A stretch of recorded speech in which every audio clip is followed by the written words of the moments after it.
సమావేశం రసాభాసగా మారింది. ఉమ్మడి చిత్తూరు, కడప, అనంతపురం జిల్లాల నుండి హాజరైన నేతలు, కార్యకర్తల సమక్షంలో పార్టీ అంతర్గత విభేదాలు బహిర్గతమయ్యాయి.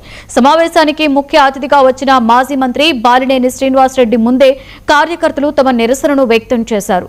ఇక స్థానిక ఇన్ఛార్జీల తీరుపై కార్యకర్తలు తీవ్ర స్థాయిలో విరుచుకుపడ్డారు. ప్రస్తుతం ఉన్న ఇన్ఛార్జీలను వెంటనే మార్చాలని, వారు కార్యకర్తలను కనీసం మనుషుల్లా కూడా గౌరవించడం లేదని ఆవేదన వ్యక్తం చేశారు. క్షేత్రస్థాయిలో పార్టీ కోసం కష్టపడుతున్న వారిని హీనంగా చూస్తున్నారని, ఏ ఒక్క కార్యకర్త కూడా ప్రస్తుత పరిస్థితుల్లో సంతృప్తిగా లేరని నేరుగా బాలినేనికే ఫిర్యాదు చేశారు.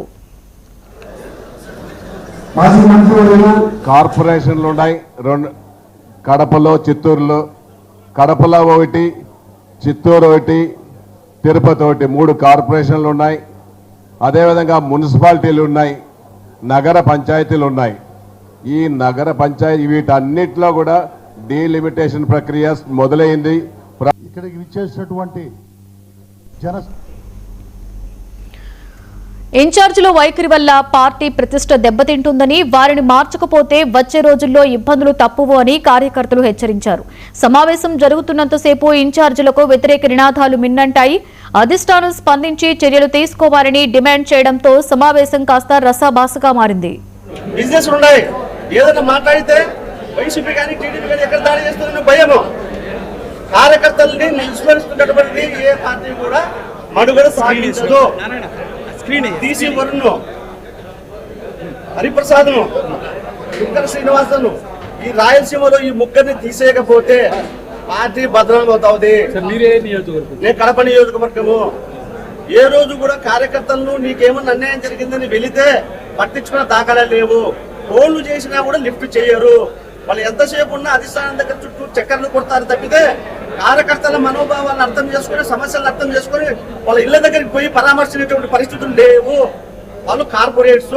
దయ ఉంచి ప్రజల్లో నుంచి నాయకులు పుట్టాలా.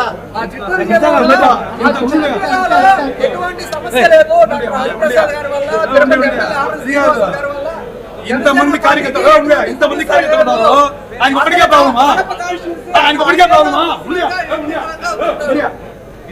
కార్యకర్తలు ఉన్నారు, ఎవరికి లేని ప్రాబ్లం ఆయన ఓడికేనా అంటే? ఆయన జనసేన కాదు, ఆయన జనసేన కాదు.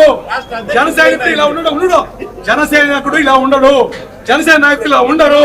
మేము త్యాగం చేస్తాము, మేము కేవలం ప్రజల కోసం పనిచేస్తాము. ప్రభుత్వం చేశారు, దానిపైన కసరత్తు చేసి ఏ వార్డులో, ఏ డివిజన్లో, ఏ నగర పంచాయతీల్లో ఎవరెవరికి అనుకూలంగా మనకు ఆడ ఓటర్ల ప్రక్రియ ఎలా చేశారు ప్రభుత్వం, అవి అన్నీ సక్రంగా ఉన్నాయా, సక్రంగా లేవా, అవి అన్నిటినీ కూడా మీరందరూ దృష్టి పెట్టి మున్సిపల్ అధికారులతో, నగర పంచాయతీ అధికారులతో వెళ్ళి అక్కడ కూర్చొనేసి మనకు వాళ్ళ యొక్క డీలిమిటేషన్ ప్రక్రియ, ఏ వార్డు ఎక్కడుంది, ఏ నగర పంచాయతీలో ఎలా ఉంది, ఇవన్నిటిని కూడా సరిచూసుకోవడానికి అవకాశం 1 వారం రోజులు ఉంది. ఇవన్నిటిని కూడా మీరు 12వ తేదీకి పూర్తి చేసి 13వ తేదీ పార్టీ ఆఫీస్కి అందజేయాలి. ఇది ముఖ్య ఉద్దేశంతో